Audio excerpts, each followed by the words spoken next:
రే పవన్, నాకెందుకు డౌట్గా ఉంది నానా. ఎంత బతుకు బతికి ఇంటెనకాల సచ్చినట్టు మనమేంట్రా ప్రతిసారి వీడి ముందు బుక్ అయిపోతున్నావు అని మయకాంత్ అన్నాడు. డాడీ చూస్తుండండి, ఇప్పుడు వీడికి మనతో డీల్ గురించి డిస్కస్ చేయడం తప్ప మరో ఆప్షనే లేదు. జస్ట్ వాచ్ అండ్ ఎంజాయ్ అని పవన్ తల పొగరుతో అన్నాడు.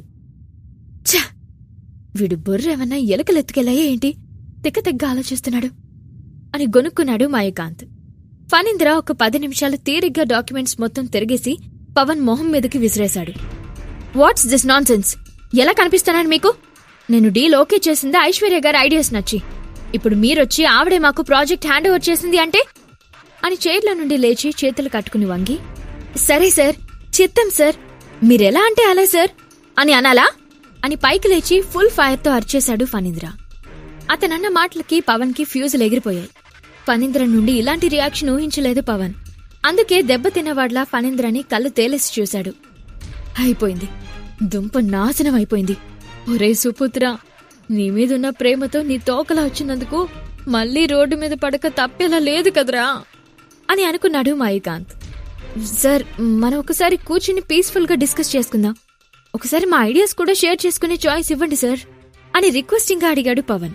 ఫణీంద్ర రిలాక్స్డ్ గా చైర్లో కూర్చుంటూ డోర్ వైపు చేయి చూపిస్తూ, నో ఛాన్స్ మిస్టర్ పవన్, ఇక మీరు వెళ్ళొచ్చు అని చెప్పాడు. సార్ ప్లీజ్ సార్, ఈ ప్రాజెక్ట్ ని హ్యాండిల్ చేసి క్యాపబిలిటీ నాకుంది అని మరింత దీనంగా అడిగాడు పవన్. కొన్నిసార్లు కోపంతో పనులు అవ్వవని అర్థం చేసుకుని రిక్వెస్టింగ్ లోకి దిగాడు పవన్. ఛా, పరువు తీస్తున్నాడు పింజారి వెధవ. ఇంతసేపు ఎగిరెగిరి దబ్బున కాళ్ళ మీద పడ్డాడు దరిద్రుడు అని కొడుకుని ఏమనలేక అసహనంగా లోలోనే గింజుకుంటున్నాడు మహికాంత్.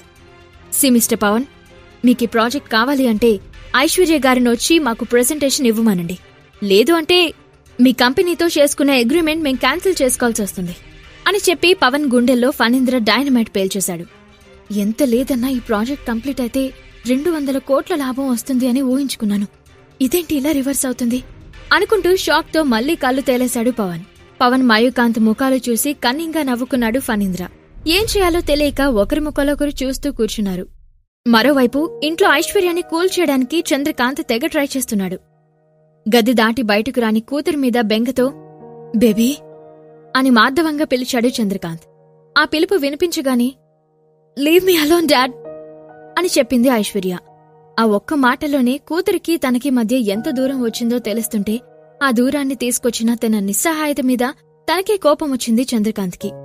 ఐశ్వర్య చేయి పట్టుకుని, బేబీ అంత పరాయివాణ్ణైపోయానా అని బేలగా అడిగాడు చంద్రకాంత్. ఎవరు పరాయి అయిపోయారో క్లియర్గా తెలుస్తుంది డాడీ. ఇప్పటివరకు మమ్మీ ప్రేమ దొరకకున్నా మమ్మీ డాడీ ఇద్దరి ప్రేమను మీలోనే ఫీల్ అయ్యాను. ఇప్పుడు డాడీ కూడా అని బాధతో చెప్తూ ఆగిపోయింది ఐశ్వర్య. నిస్సహాయంగా చూస్తుండిపోయాడు Chandrakant. I used to feel very comfortable in your presence daddy, but now you are coming closer, something bothers me అని చెప్తూ మోకాళ్లలో తలను దాచుకుని వెక్కి వెక్కి ఏడ్చింది ఐశ్వర్య. ఐశ్వర్య అంతాలా ఏడవడం చూడలేని చంద్రకాంత్ వెంటనే రూమ్ నుండి బయటకు వెళ్ళిపోయాడు. రూమ్ బయట ఉన్న ఆకాష్, అట్లీస్ట్ మీరైనా ఐషు సైడ్ స్టాండ్ తీసుకోవాల్సింది సార్ అని అన్నాడు.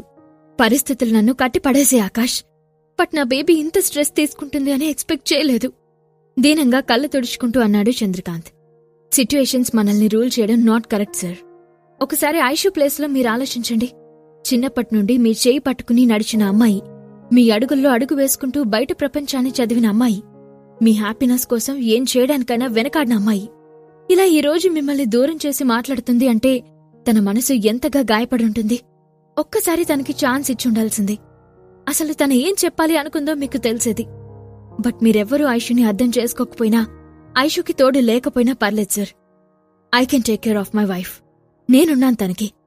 తన ప్రతి కష్టంలోనూ, సుఖంలోనూ, బాధలోనూ, సంతోషంలోనూ ఎప్పుడైనా సరే తన చేయి విడిచిపెట్టను అని చెప్పేసి ఐశ్వర్య దగ్గరికి వెళ్లాడు ఆకాష్.